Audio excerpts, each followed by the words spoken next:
So this may be the beginning of our show. I don't know. But are we going to talk about what we saw today?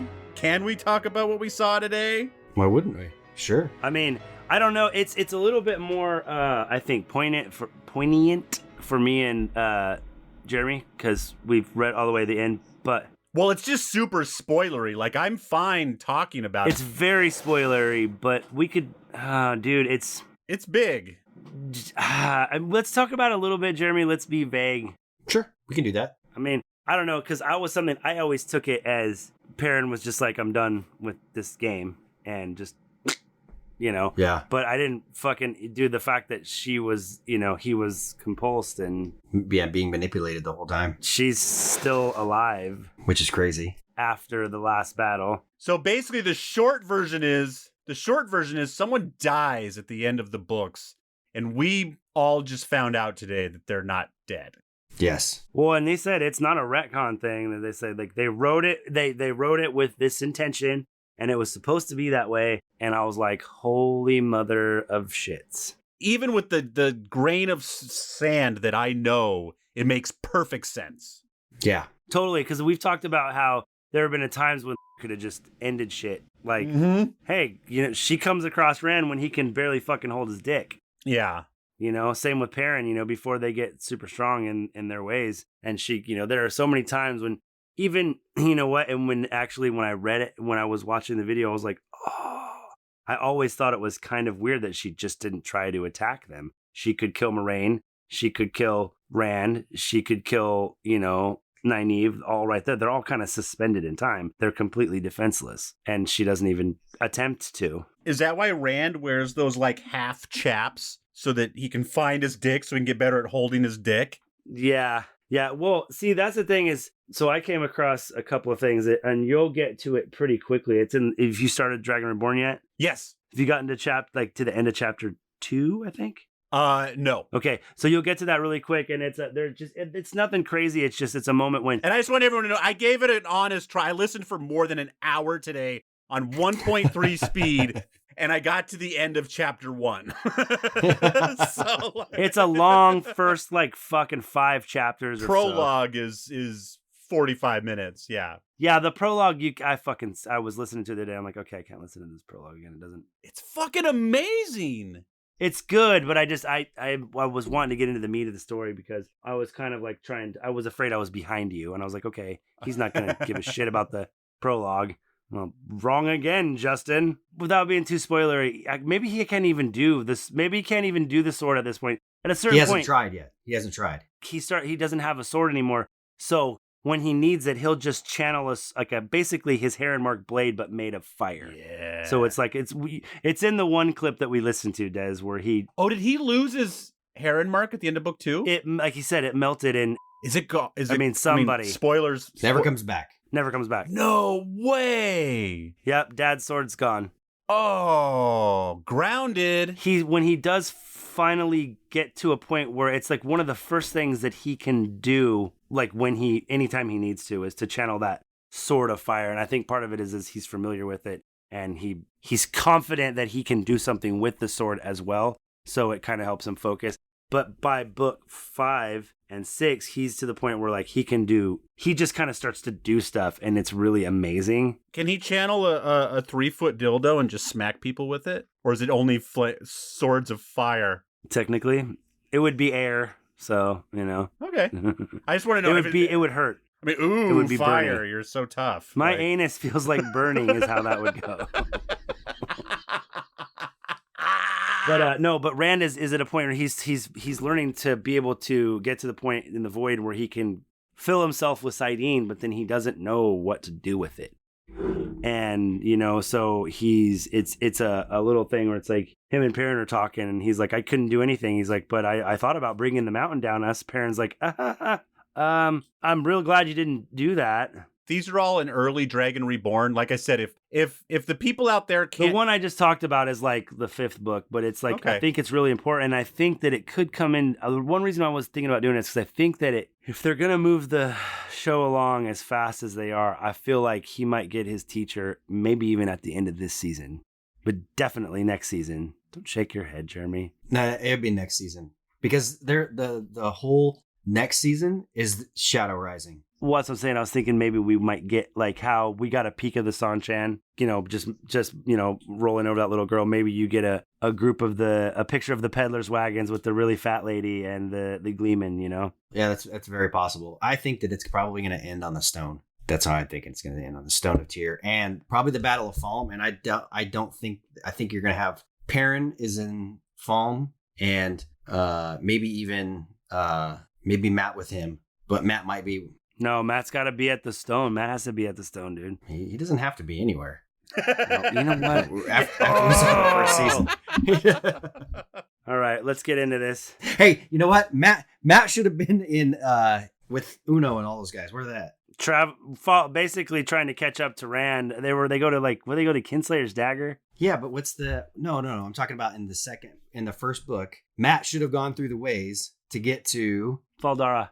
I couldn't think of Faldara. Or as Desmond likes to call it, Dalfara. Yes. Yeah, so Matt was supposed to be there and he didn't go there. That was an even bigger oops. That's not their fault. I mean, the guy just didn't come back. Yeah.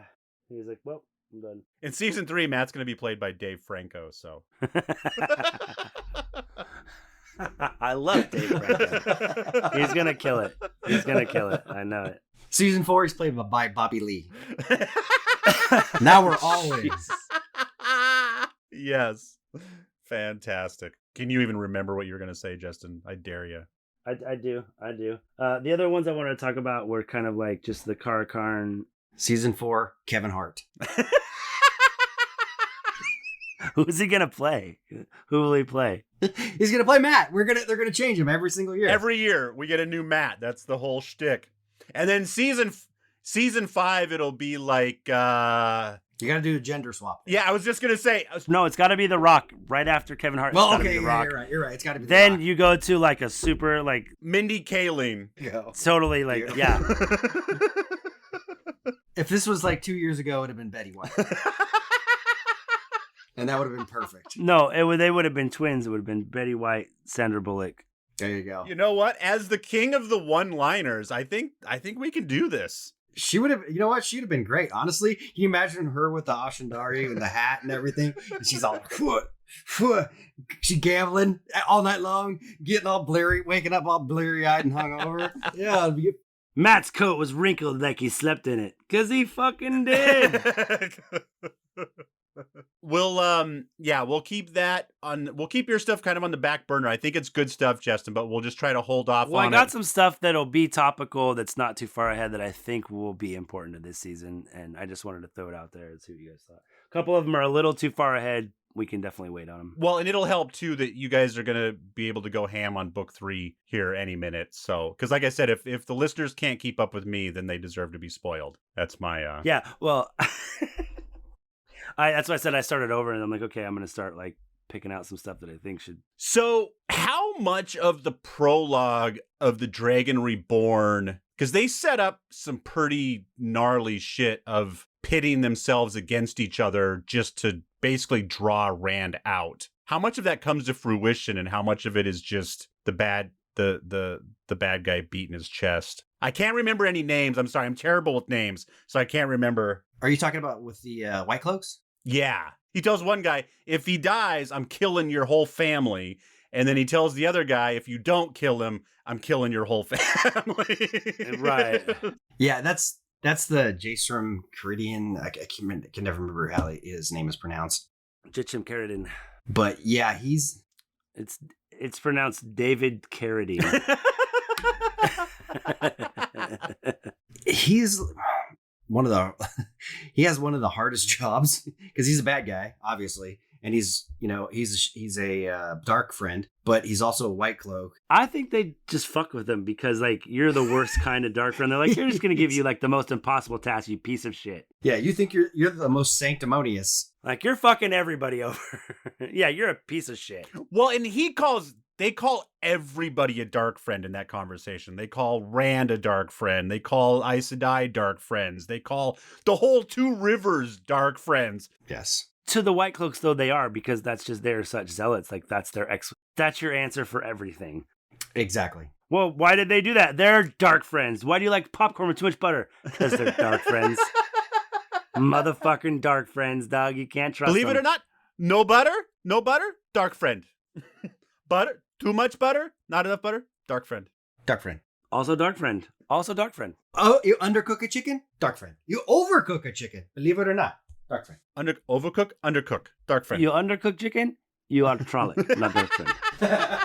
You undercook human, trollic. You eat trollic, you're just a trollic. Sorry. Some things I can't change. Also trollic. Also trollic.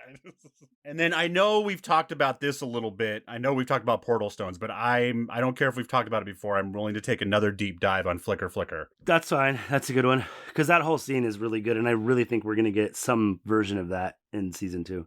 I hope you're right. I think that would be good. I really do. I mean, we might not even get the flicker part, but we should at least get that scene with the Madral nailed to the fucking wall and all that shit in the village where it's... Well, that's going to happen. We've seen that. Yeah. But, they're in that village and, like, they go see, like, what happened before they got there. They see the family having dinner and then all that shit, and it's fucking creepy. And I well, let's get into the clip and then talk about it.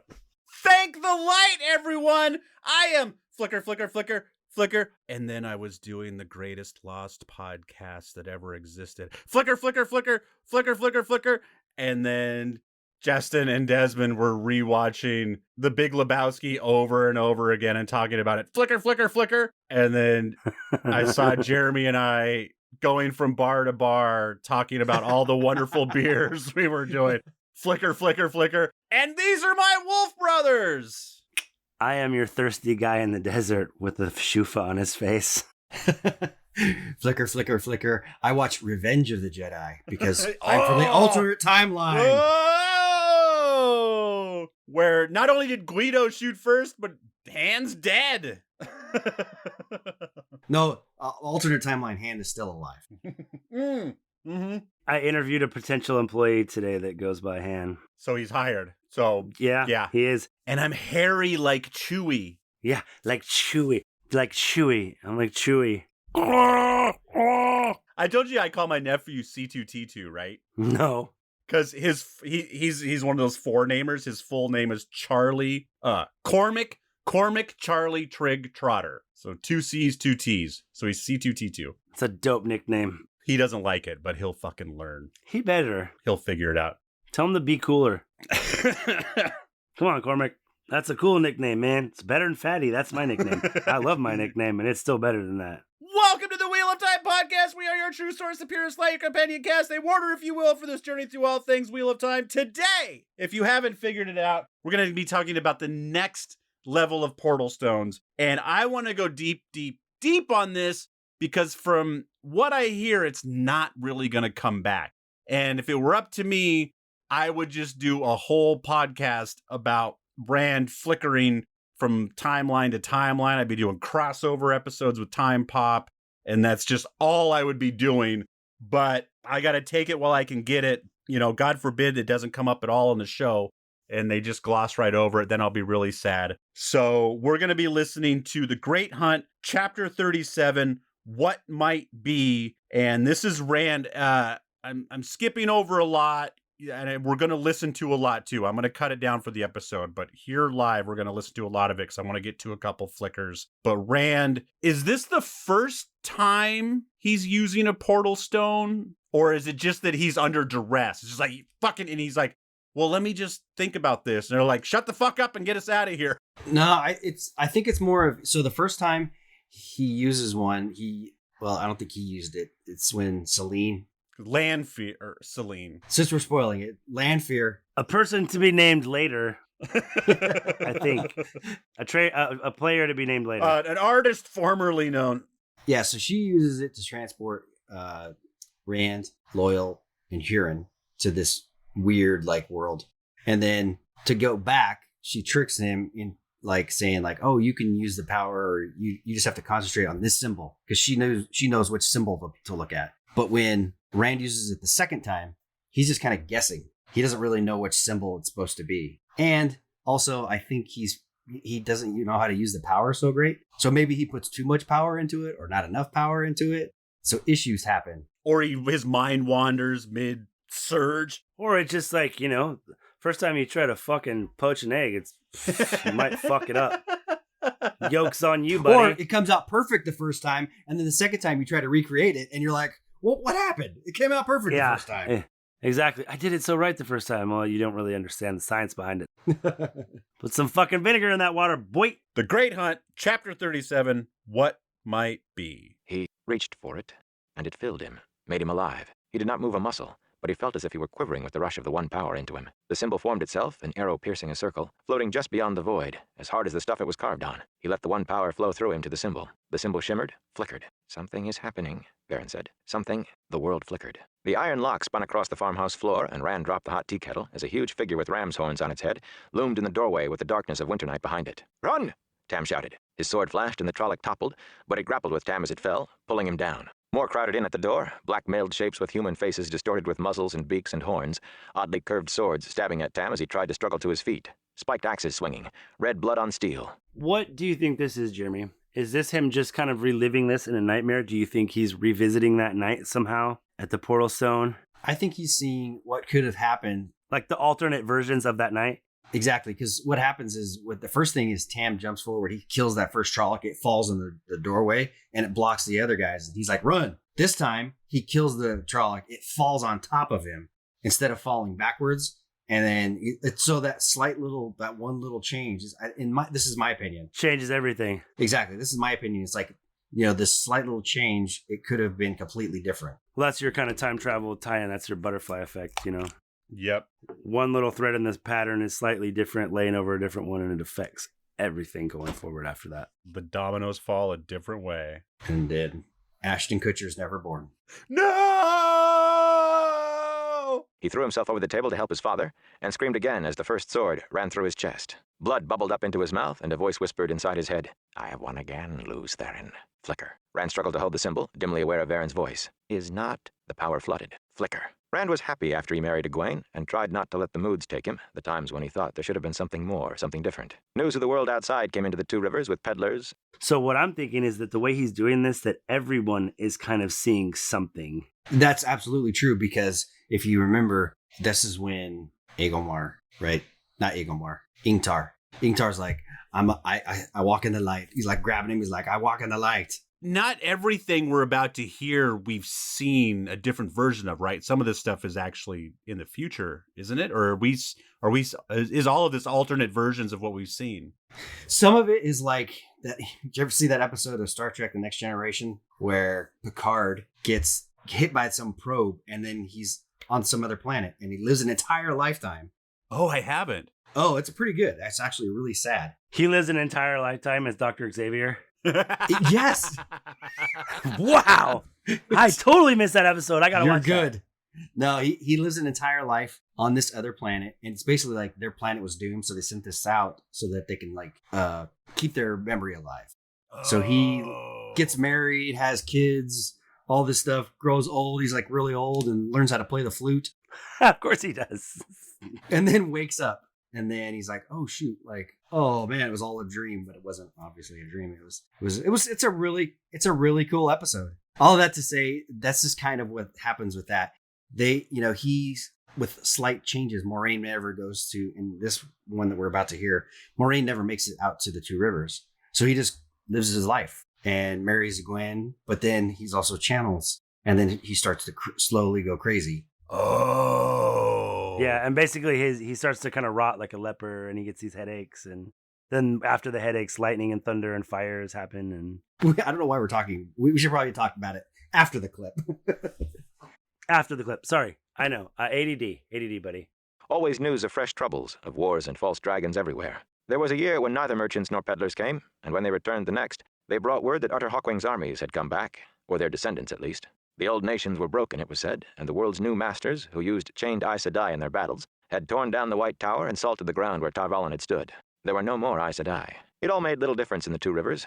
Crops still had to be planted, sheep sheared, lambs tended. Tam had grandsons and granddaughters to dandle on his knee before he was laid to rest beside his wife. His wife who liked to drink. And the old farmhouse grew new rooms. Egwene became wisdom, and most thought she was even better than the old wisdom Nynaeve Almira had been. Egwene grew frightened when the moods were on him, for strange things sometimes happened when he was at his bleakest. Lightning storms she had not heard listening to the wind. But she loved him and cared for him and kept him sane, though some muttered that Randall Thor was crazy and dangerous. That Rand dude's nuts. When she died, he sat alone for long hours by her grave, tears soaking his gray-flecked beard. His sickness came back, and he wasted. He lost the last 2 fingers on his right hand, and one on his left.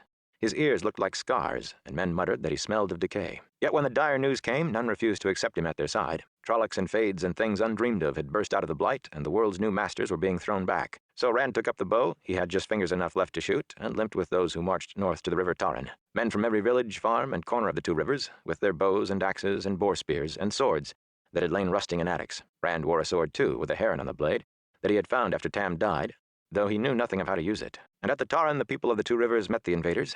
Endless ranks of Trollocs led by nightmare Fades beneath a dead black banner that seemed to eat the light. Rand saw that banner and thought the madness had taken him again, for it seemed that this was what he had been born for, to fight that banner. He sent every arrow at it, straight as his skill in the void would serve, never worrying about the Trollocs forcing their way across the river, or the men and women dying to either side of him. It was one of those Trollocs that ran him through before it loped howling for blood deeper into the 2 rivers. And as he lay on the bank of the Therin, watching the sky seem to grow dark at noon, breath coming ever slower, he heard a voice say, "I have won again, Lewes Therin." Flicker. The arrow and circle contorted into parallel wavy lines, and he fought it back again. Theron's voice, "Right. Something." The power raged. Flicker. Tam tried to console Rand when Egwene took sick and died just a week before their wedding. Nynaeve tried too, but she was shaken herself, since for all her skill she had no idea what it was that had killed the girl. Rand had sat outside Egwene's house while she died, and there seemed to be nowhere in Emond's Field he could go that he did not still hear her screaming. He knew he could not stay. Tam gave him a sword with a heron-marked blade, and though he explained little of how a shepherd in the 2 rivers had come by such a thing, he taught Rand how to use it. On the day Rand left, Tam gave him a letter he said might get Rand taken into the army of Ilion, and hugged him, and said, "I've never had another son or wanted another. Come back with a wife like I did if you can, boy. A real drunk one. But come back in any case." Rand had his money stolen in Bearlawn, though, and his letter of introduction, and almost his sword, and he met a woman called Min who told him such crazy things about himself that he finally left the city to get away from her. Eventually, his wanderings brought him to Caemlyn, and there his skill with the sword earned him a place in the Queen's guards. Sometimes he found himself looking at the daughter heir Elaine, and at such times he was filled with odd thoughts that this was not the way things were supposed to be, that there should be something more to his life. Elaine did not look at him, of course. She married a tyrant prince, though she did not seem happy in it. Rand was just a soldier, once a shepherd from a small village so far toward the western border that only lines on a map any longer truly connected it to Andor. Besides, he had a dark reputation as a man of violent moods. Some said he was mad, and in ordinary times perhaps not even his skill with the sword would have kept him in the guard, but these were not ordinary times. False dragons sprang up like weeds. Every time one was taken down, 2 more proclaimed themselves, or 3, till every nation was torn by war. And Rand's star rose, for he had learned the secret of his madness, a secret he knew he had to keep, and did. He could channel. There were always places, times, in a battle, when a little channeling, not big enough to be noticed in the confusion, could make luck. Sometimes it worked, this channeling, and sometimes not. But it worked often enough. He knew he was mad and did not care. A wasting sickness came on him, and he did not care about that either, and neither did anyone else. For word had come that Arthur Hawkwing's armies had returned to reclaim the land. Rand led 1,000 men when the Queen's guards crossed the mountains of mist. He never thought of turning aside to visit the 2 rivers. He seldom thought of the 2 rivers at all anymore. And he commanded the guard when the shattered remnants retreated back across the mountains. The length of Andor he fought and fell back amid hordes of fleeing refugees, until at last he came to Caemlyn. Many of the people of Caemlyn had fled already, and many counseled the army to retreat further. But Elaine was queen now, and vowed she would not leave Caemlyn. She would not look at his ruined face, scarred by his sickness, but he could not leave her, and so what was left of the Queen's guards prepared to defend the Queen while her people ran. The power came to him during the battle for Caemlyn, and he hurled lightning and fire among the invaders and split the earth under their feet. Yet the feeling came again, too, that he had been born for something else. For all he did, there were too many of the enemy to stop, and they also had those who could channel. At last a lightning bolt hurled Rand from the palace wall, broken, bleeding, and burned. And as his last breath rattled in his throat, he heard a voice whisper, "I have won again, Lewes Therin." Flicker, flicker, flicker, flicker, flicker, flicker. So you understand why Gwen died, right? No. Yeah. Oh, Kinslayer. No, she died because she didn't control her channeling. Yeah. She didn't live through the sickness. Oh, is this the sickness that... Yeah, if you don't learn how to control channeling, it will kill you. Well, it's like 1 in 3, or maybe it's 2 in 3. It kills like 2 in 3. Yeah, it's 2 in 3. Only 1 in 3 can learn how to like Nynaeve. Basically, either you're like Nynaeve and you figure out... Is this what Nynaeve healed of her in this lifetime? No, because she went with Moraine and learned to channel, like Moraine started to train her. Okay. She's like, you're going to touch it whether you want to or not, and you might die, so let me train you. Let's come to the tower. So even the women kind of go mad if they don't... No, not mad. It's just channeling sickness. It's just channeling sickness, and it's like, think of it as like, you know... So like it's like if you kink a garden hose and you never channel, it just backs up until you explode. Unless you... It comes after you touch the power. You'll touch the power the first time, like you'll have some like the first time Rand does it is he channels into Bella to relieve her tiredness, and he has no idea he's doing it. No one else does. No one has any idea what happened except Moraine's like, well, that horse wasn't tired. That's all I know. And so once he touched the source, within like a week, you get really sick, and you will either make it through that or you'll die. And if you make it through that, you become what's called a wilder, right? Because you've figured out a way to kind of like, well, I'm not channeling, so it's all good, you know? It's kind of like a physical manifestation of the powers that you're going to get. And it's something that can, you know, it makes you sick. And like Justin was saying, it's only 1 in 3 will survive. But when Moraine is like showing her the little jewel and she's like making it sparkle, sparkle, sparkle, that's like the first ways that she's teaching her how to control their power. And if you're taught and someone shows you, it's kind of like maybe you're doing something dangerous. It's like you dip your finger in and taste the poison, and it's like, oh, cool, and then you get an immunity to it almost. And then if you just touch it like Rand did, the first time he touches the power, he channels a ton. And so I mean, like, it's for him anyway. I mean, it's no small feat to cleanse someone of fatigue. It's hard. You have to know a lot about, like, it's almost like you have to be like a doctor, because if you do the wrong thing, you could just as easily kill them. You have to build up the immunity to iocane powder. Yes. But like, no, it's like you have to. It's like the first time you drink tequila, you feel like you're gonna die the next day, right? After if you have someone train you how you go to Mexico, this is how we get the fucking agave. This is how you learn. This is how you make it. You don't drink Jose Cuervo. You drink good stuff, and then you don't feel like you're gonna die. Does that make sense? So 1 out of 3. Sadly, yes. I thought the Eagle Soldier had to do it. It's the Cuervo Gold and then the Fine Colombian. I'll never forget being at a work party once, and we were all partying, and we went over to this, I forget what the Mexican restaurant was. It's down there on the water on the Taco Bell in Seattle. You're probably right. And I'll never forget, we did shots of tequila, and I've taken shots of tequila. I don't hate it, but I can hold it down. And I just took it, swallowed it, was like, that's coming up. And I just walked over to the bathroom. And someone was in the bathroom, and I'm just standing outside the bathroom, just swallowing. And I just got in there, just like, oh, my body. Was it the first shot you took? Like you hadn't been drinking at all? Oh, I probably had 8. I bet it was the last one. No, I had 8 beers before and probably 8 beers after. But that fucking tequila just bounced right off. But I'll just never forget. Like I could have ran outside and puked immediatly. But I was trying to be cool, so I just stood outside that locked bathroom with sweaty palms, just like, come on. Like a dog. I hate it. Like a cat. I'm going for the hairball. Dude, I hate tequila because fuck my brother. We were at a fucking company Christmas party one time, and I was just fucking hammered. And he's like, let's have a shot of tequila. And I'm like, nah, I'm fucking drunk. Been drinking Long Island's. Nope. Same thing. That's coming up. Like fucking Katie barred the door. Johnny, sweep the leg, Johnny. I like kicked that fucking door open. We were at some place out in like fucking Woodbridge, like some club or something. And I was like, Woodbridge Feed and Fuel? That's the one. Yeah. Kicked that fucking back door open. It was just like, give me another Long Island. Woodbridge Feed and Fuel had the train car that they used as an extra room. They put a train car next to it. I don't know. You know what your problem is? You guys shouldn't be drinking that rubber tequila because then it just bounces right back. That's what Cuervo is. It is. It's not made from agave. It's made from rubber trees. And it's gross. So, all right. So whenever a woman channels, or man, it's both. It's not exactly the same sickness, though, is it? Yes. So no, okay. It manifested different with every person. Hold on. So there's the sickness of when you first start to channel. Okay, everyone does that, and everybody does that. But then when he starts saying like he starts going crazy, and then he's losing fingers and stuff. That's the taint. That's the taint on Sidene. Right. You almost went British on that. That's the taint.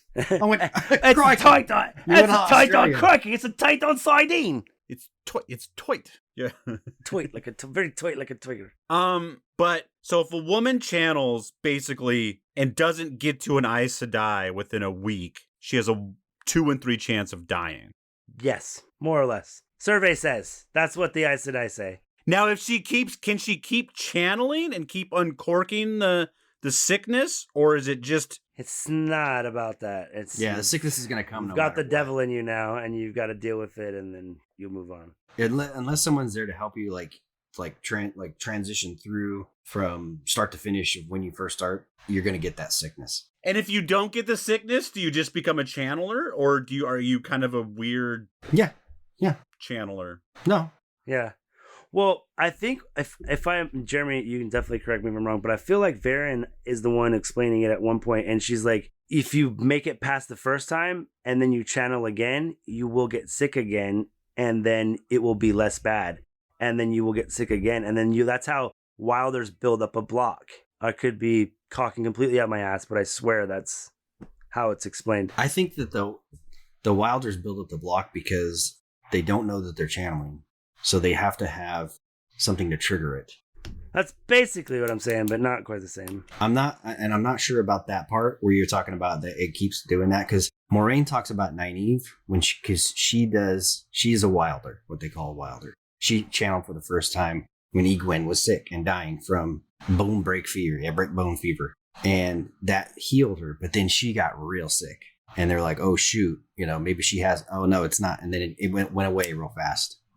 And that was it. That was her. She had channeled. There was no one there to help her, through that. And so she got sick, and then she survived. So that's what I was saying. Like, so in the flicker we just heard, it was what they thought was breakbone fever, but she didn't get healed. No. This was because she had channeled. But in this lifetime, in this timeline that we're following now, she got breakbone. No. Gwen was really little when she got the breakbone. Yeah, Gwen was a little girl. And then she will have probably channeled at some point when she's, 16, 17, 18, once, she's been with Rand, and, they die pretty fast afterwards. So. I think 16, because that's how old Egwene is in the books. But by talking to the wind, I mean, that's channeling in a sense. But they don't realize it. They just think it's like a... But it doesn't matter. A lot of people don't realize they're channeling. No. Gwen's not doing it, though. Yeah, she is. In the TV show, she does. Not in the books. All they say is that, and I think that one... The TV show's better. Nynaeve... No, I've been saying that from the beginning. Oh wait, fired. no, I'm not. Both of you are fired. I was gonna say I hate you both. I think one Nynaeve and Egwene have a kinship because they're very close. Also, women kind of feel like they will meet someone that they don't know can channel, and they're like, God, I just feel like I know this person. I feel like it's because that person can channel. And so, like when she's like, I think I could teach you to be a wisdom. She's kind of sensing the ability in her without really knowing it. It's like Highlanders. You know how the Immortals, they could sense each other when they get too close? Yes. Highlander the TV show, not Highlander the movie. That's kind of okay. Because in the movie, there's none of that. Well, maybe there is that. But it's definitely in this TV show. We'll do that next for our Christmas movie next year. We'll do Highlander. Highlander? Oh, yeah. That'll be way better than Willow, dude. I'd be down for that. There can be only one. You said it. It's on tape. I can edit this out, bitch. I can edit it out. I can fix that. Never happened. He said it. Prove it. That's true.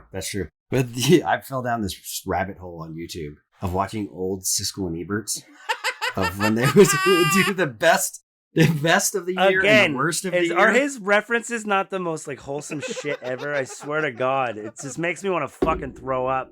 I was watching old Siskel and Ebert episodes. Oh, go fuck yourself.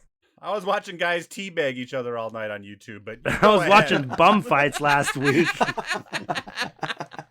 Jeremy's like, I was watching high class episodes of Siskel and Ebert.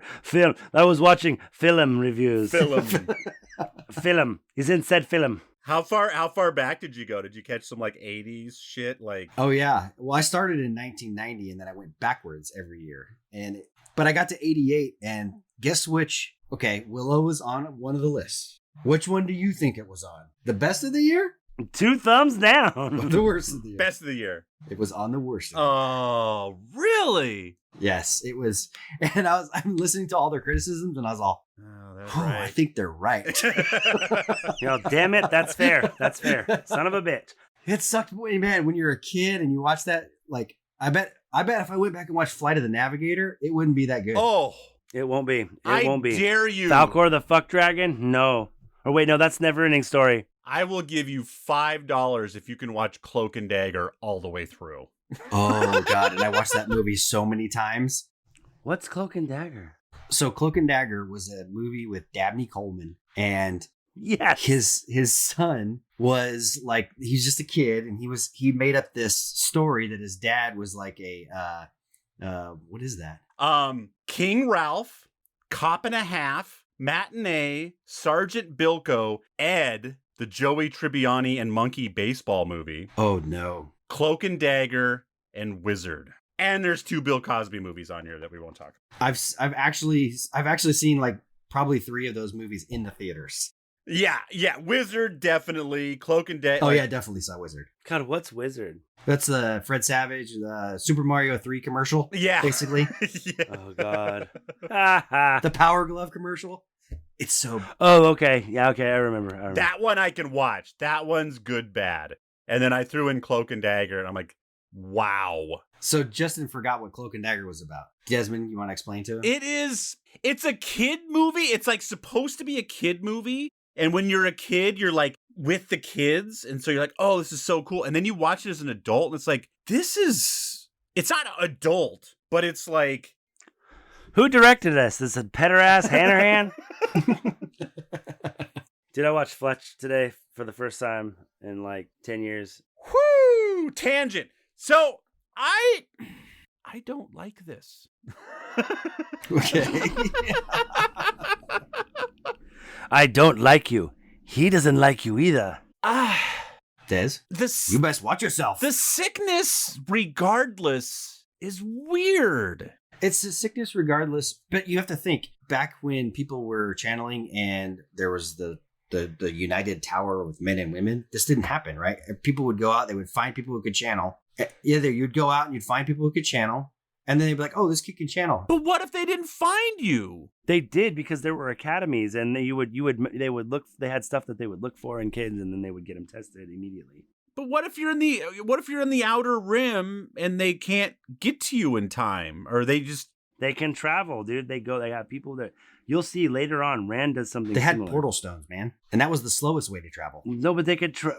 That was So seriously, he's not wrong. If you go to the tower now, you're identified as a channeler. They take you to the tower. Do you still go through a week of sickness while they're training you? No, the first time that you're taught to do it the correct way. So think of it as like this. We're going to okay, you need to drink from this hose. And if you do it without any fucking training or practice, you're going to open it up to a fire hose and like blow your fucking head off. And the first time that they open themselves to the power, they will pull way too much in, and then they don't know what to do with it, and then they get sick. And then if someone teaches you it's like, oh, here's just a little, you're thirsty. So the tequila analogy was actually pretty good. If you give a 16-year-old... More of it like if you're dying of thirst, think about if you're dying of thirst and you give someone gallons of water, they're going to die. They're going to puke at best. You have to give them a little bit at a time. You have to give them a little bit at a time so that they can... Or if you're starving, you can't just go eat fucking 10 steaks. You'll fucking die. You won't be able to shit. It'll be all over. You have to, eat some broth first. And so the first time that she teaches Egwene to touch the source in a small way and surrender to it and just, oh, it's there. Here's a little bit. Let it flow. Yeah. Here's a little bit. Here's a little taste. Then you kind of it's like, oh, your body's like, oh, okay. This is what we're going to do now. And it gets now on suck board. the lemon. Now suck the lemon. Now suck the lemon. Yeah. Get the salt. But then if you do it the first time, usually it's in such a, generally speaking, it's like, any kind of wizard or super power or anything like that. It manifests itself in a time of great need. And usually you'll just be like, I need it all. And that's when, the superhero That's kid when you kills go, their parents because they didn't know how to. Yeah. And the superhero kid kills his parents by accident